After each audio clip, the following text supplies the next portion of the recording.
Good afternoon, everyone. This is Trader Tim from over at eminimind.com doing a Monday market analysis video. It's October 12th, 2020, and we've got another gap and go day today.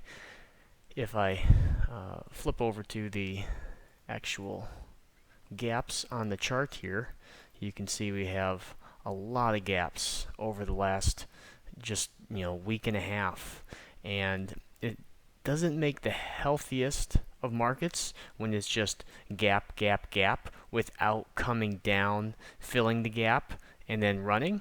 But we have broken the 60-1/8 of the short, and so when you have a failure, anytime you have a failure of a move in one direction, the move in the other direction is typically pretty violent.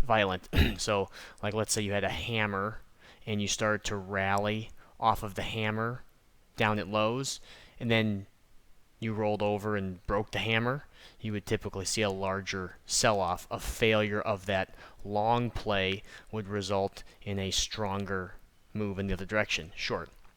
Now, as you look at the chart here, well, not even that chart, what on my screen stands out to you? For those that are, followers, will probably notice this right away, but we have this huge up day, or relatively large, plus 58 and change on the SPX, yet the breadth in the advanced decline line, I mean, look at that breadth, 1.5 to 1.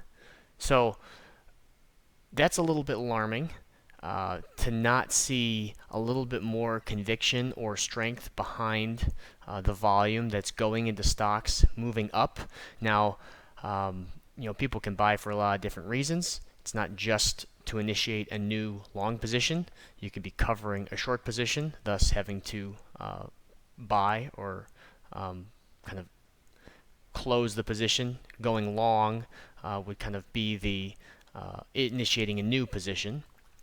But if we look at the VIX, dropped a little bit to the bottom of the range that we've been in here for the last month, and so good sign that the VIX has contracted a little bit. But if we come up to new highs on the SPX, I would want to see us drop to the low 20s. So I would want a sort of, at the same time that we break out, if we can break out above highs, I want to see that VIX drop down to the low 20s or even into the upper teens. Pretty much all the indices are looking the same, the Russell being the strongest. As far as its relative most recent swing high, it hasn't broken the high back here, but just the recent pullback. If we look at the SPY, we have not taken out that swing high, but the Russell has. And then the NASDAQ really got a bump today as well, creeping its way back to those highs. And then Dow, get rid of that short, and we're on our way to highs. And again, the Dow not quite not quite as high relative to its March high.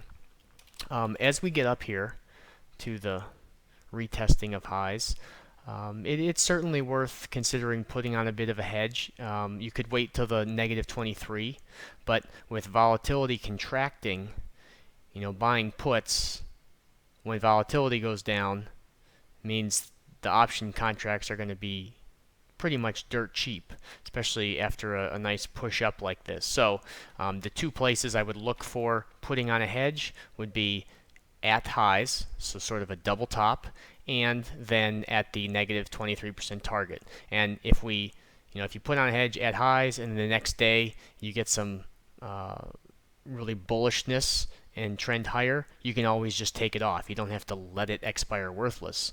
But if we roll over, then all of a sudden volatility kicks up and you're already positioned well ahead of the move. So that's kind of the longer term play. I saw a handful of things that were maybe starting to set up on the swing trading front.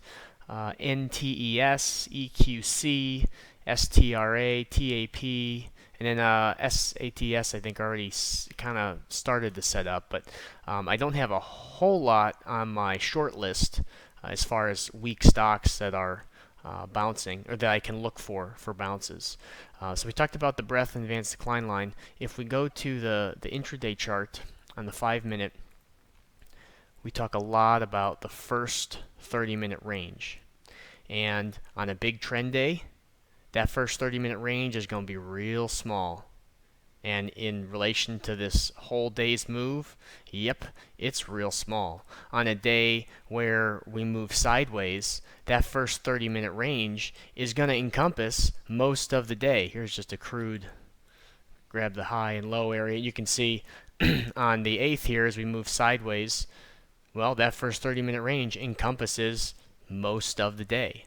And so this morning, we started out, I mean, yeah, we gapped up, but it wasn't looking like a super strong trend in that first 5-10 minutes. The first halfway back long actually failed, and so I used that first 15 minutes to kind of get a read on the day. The first halfway back short, it came close to the 50%, but didn't really touch. At that point, we were 20 minutes into the day. We were sitting right where we opened, and I was kind of thinking, well, it might just be a kind of a gap and flat day where we gap up and then just move sideways. But keeping in the back of my mind, okay, once we get to the top of the hour, I'll mark the high and the low, and I'll see what happens at those points. And if you look at highs, or if you look at the horizontal line I have at the high of the first 30-minute range, we broke above that by a couple of ticks, and it was looking like be able to play a short and ride this thing down, but we didn't take out the swing low back here. And not only that, but we kind of stopped at the long.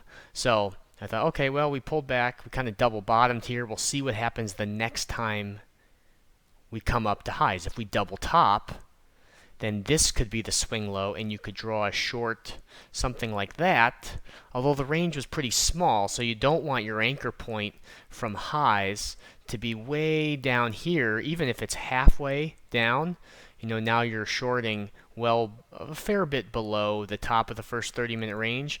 I prefer to be kind of shorting where it's close to that upper band or upper line, if you will. And so as we pushed up the second time and broke the swing high, I was able to draw from lows to highs, and oh, what do you know? We're right at the top of the first 30-minute range, had a little bit of support. If you didn't want to take that as your long, you could say, well, let's see if we bounce off of the top of the first 30-minute range. And indeed we do, and we complete to the target. And so you could draw up the next retracement and take that one. And if you do that, you're getting in with a little more confirmation. Your entry is a little bit higher than the first one, but it's still the start of the breakout, if you will.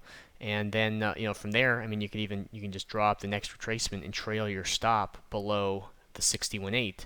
And if you really start taking off, you could draw up the extension from high to high like that, and then trail your stop underneath the 61.8 of the extension. So once the trade gets going, it's actually not very difficult to manage as long as you have a kind of a process laid out. Okay, I'm going to trail the 61.8s, or okay, if I'm long, I'm going to bring my stop up underneath the swing lows. Pick a method and just use that same method every single time. That really helps simplify it and take away some of the guessing and some of the kind of pressure of I'm going to mix things up, and this time I'm going to trade it one way, and then the next time I'm going to trade it another way. It just helps clean things up and keeps it quite a bit simpler.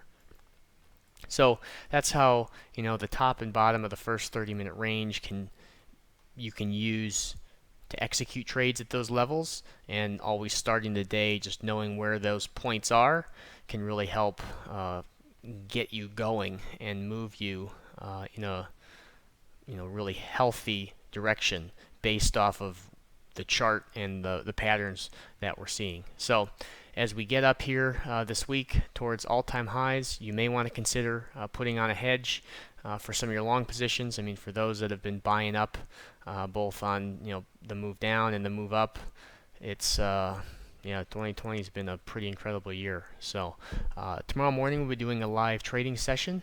You can tune in over at eminimine.com/VIP. Talk about a lot of good stuff. Go through the trades in real time, and you can ask your questions there. So, I hope everyone has a great week. Leave your comments and questions below, and I'll talk to you all soon.